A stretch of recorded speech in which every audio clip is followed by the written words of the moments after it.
The 4th of July. It's a holiday that paints a perfect picture of summer.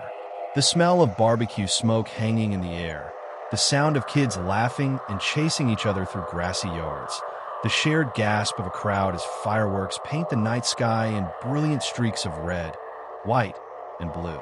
It's a celebration of freedom, of community, of warm, bright, happy memories. But what happens when the sun goes down and the last firework is faded? What happens when the cheerful noise of the parade is replaced by an unsettling silence?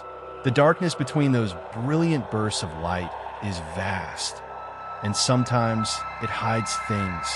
Sometimes the flash of a firework doesn't just show you a pretty pattern, it illuminates something that was never meant to be seen. And sometimes the cheerful traditions we take for granted are covering up a history so dark it could curdle your blood. Tonight, we're not talking about the happy memories. We're stepping into the shadows of America's birthday. These are two allegedly true stories, submitted by people who say their Independence Day was marked not by celebration, but by sheer terror. These are two of the most chilling 4th of July horror stories you will ever hear. Our first story comes from a man named Leo, who spent the summer of his 16th year at his grandparents' house in a small, isolated town in rural Pennsylvania. He calls the town Prosperity Falls. It was one of those places that seemed almost stuck in time. Every house had a perfectly manicured lawn, an American flag flying from the porch, and a sense of enforced cheerfulness.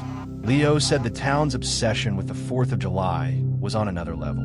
For the entire week leading up to the holiday, the town was draped in patriotic bunting. The local radio station played nothing but Sousa marches.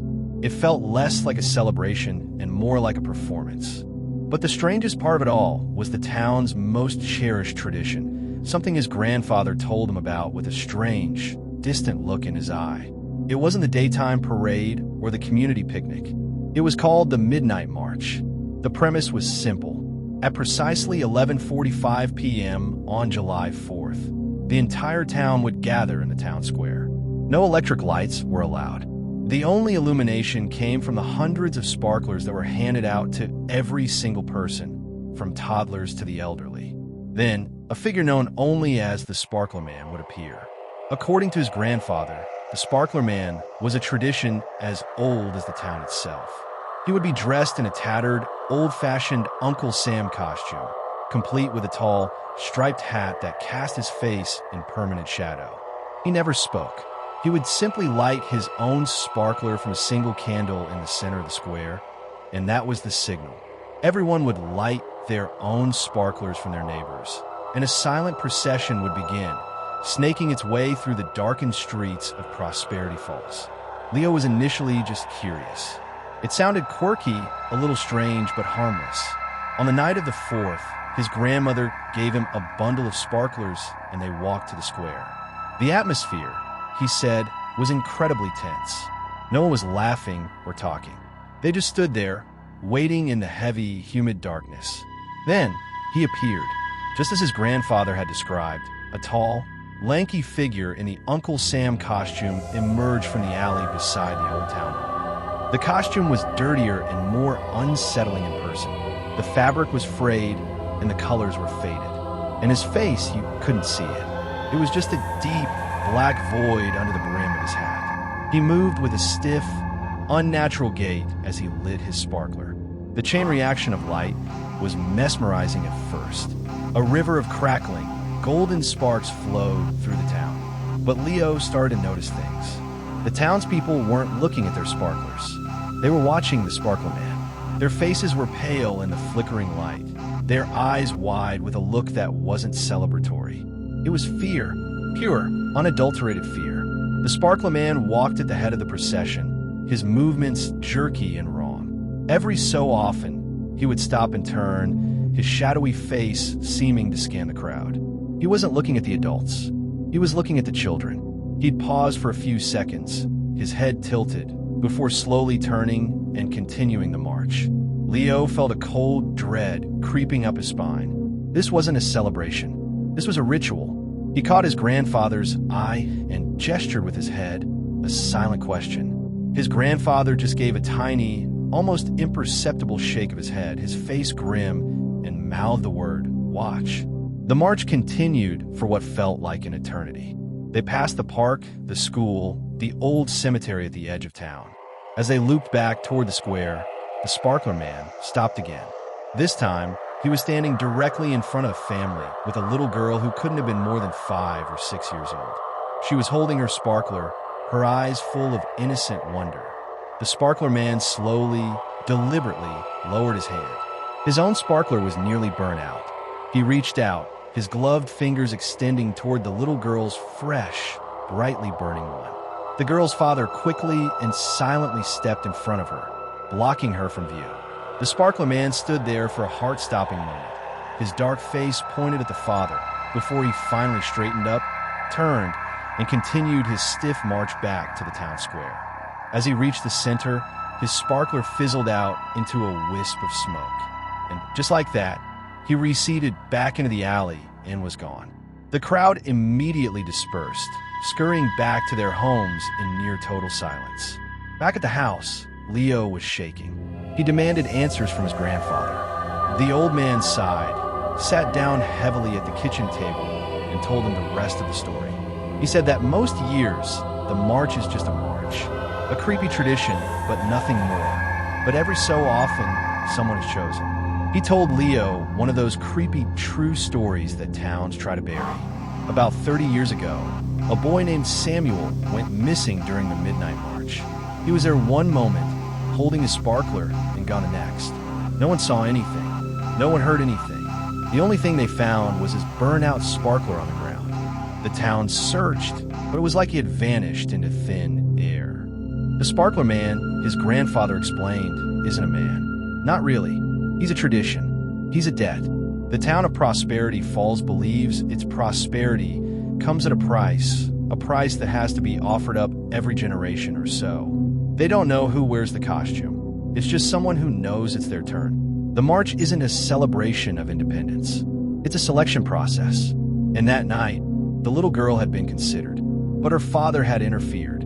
The town would now live in fear, waiting to see if the Sparkler Man would return before the next 4th of July to claim the one he had chosen. Leo left his grandparents' house a week later and never, ever went back. He says he'll never forget the look on the faces of those townspeople, not of joy, but of terrified relief. The look of people who had just been spared and were condemning someone else's child to be the next potential offering. When we think of a scary 4th of July, we often think of human horrors, the hidden darkness within a community like in Prosperity Falls. But our next story, from a woman named Maya, is about a horror that is much, much older. It's a story about how the sounds of celebration can awaken something that should have been left to sleep.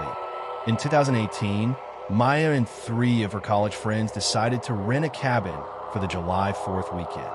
They found a place online that was perfect, a rustic, isolated cabin on the edge of a large, dark water lake in rural Virginia. The owner, an old man who met them to hand over the keys, was friendly enough. As he was leaving, he pointed out across the lake. "Be mindful of the echoes," he said with a little chuckle. Maya asked him what he meant. The old man's smile faded a little. He explained that local legend claimed a small, undocumented skirmish from the Revolutionary War had taken place right on the shores of this lake. A group of colonial militiamen had been ambushed by British soldiers. The fighting was fierce, and many men on both sides drowned in the lake. Their bodies never recovered. The legend says that on the night of the 4th of July, if you set off fireworks over the lake, the spirits of those soldiers, confused by the noise they mistake for cannon fire, will answer back. Maya and her friends laughed it off. It was a perfect, spooky story to tell around a campfire. Just the kind of thing you'd invent to add some flavor to a historic area. The day was idyllic. They swam, they grilled, and as dusk fell, they got their supplies ready. They had bought a huge assortment of fireworks, mortars, Roman candles, and everything in between. They set up on the small, rickety dock with the vast, black mirror of the lake stretching out before them. They lit the first mortar. It shot into the sky with a satisfying thump whoosh and exploded in a shower of glittering gold. It was beautiful. The boom echoed across the water, bouncing off the dense tree line on the far shore. They set off another and another. Laughter and cheers filled the air. It was Maya's friend, Ben, who noticed it first. After a particularly loud explosion, he held up a hand. "Wait, shut up for a second." They all went quiet, and then they heard it. From the far side of the lake, long after their own echo should have faded, came a soft, muffled thump. It was distant, but unmistakable. "See," Ben laughed. "The echoes."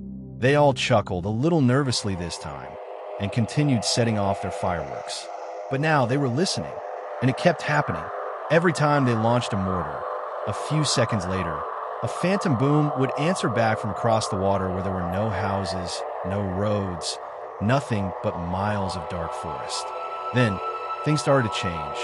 The answering sounds began to get louder, and they weren't perfect echoes anymore. Their fireworks went boom. The sound coming back were a sharper, cracking sound. A crack pop, more like rifle fire. An hour in, they were all on edge. The fun had evaporated, replaced by a growing sense of dread. Maya's friend, Chloe, wanted to stop, but the guys, trying to act brave, insisted on launching their biggest firework, the grand finale. They lit the fuse.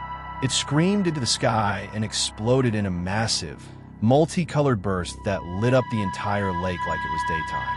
For a split second, the entire shoreline was illuminated.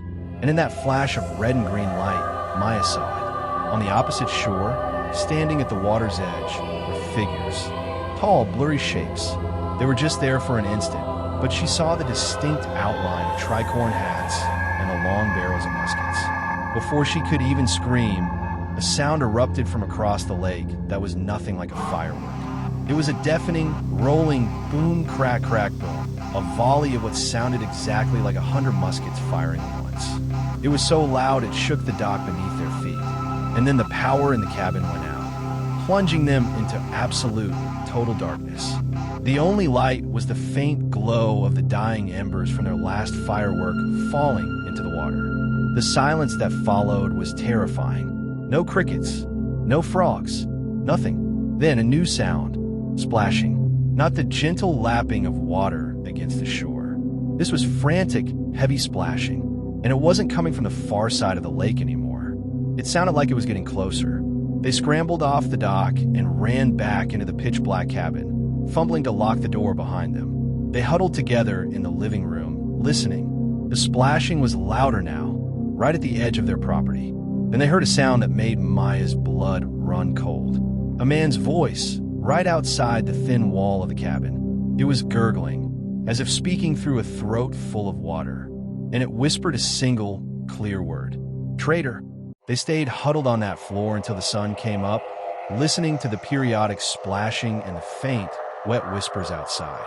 The moment the first rays of light hit the windows, they didn't pack. They didn't even grab their wallets. They ran to their car and drove away, leaving the doors of the cabin wide open. Maya says she will never watch fireworks again, because she knows that sometimes when you send a celebration up into the sky, you might just be sending an invitation. An invitation for the echoes of a long-forgotten battle to come roaring back to life, looking for an enemy in the dark. The 4th of July is a day for making memories. But for Leo and Maya, it's a day that created scars. A reminder that some traditions are born from darkness, and some history's refuse to stay buried. It makes you wonder, what other secrets are being hidden by the bright lights and loud noises of our most cherished celebrations? Were we not seeing in the glare of the fireworks? So what do you think? Have you ever had a strange or unsettling experience on the 4th of July? A strange sight during a parade, or an unexplained sound in the night? Let me know your own stories in the comments below. I read all of them. And if these stories sent a chill down your spine and made you think twice about the upcoming holiday, do me a favor and hit that like button and subscribe to the channel for more dark and allegedly true tales. Until next time, stay safe and be careful what you watch for in the dark.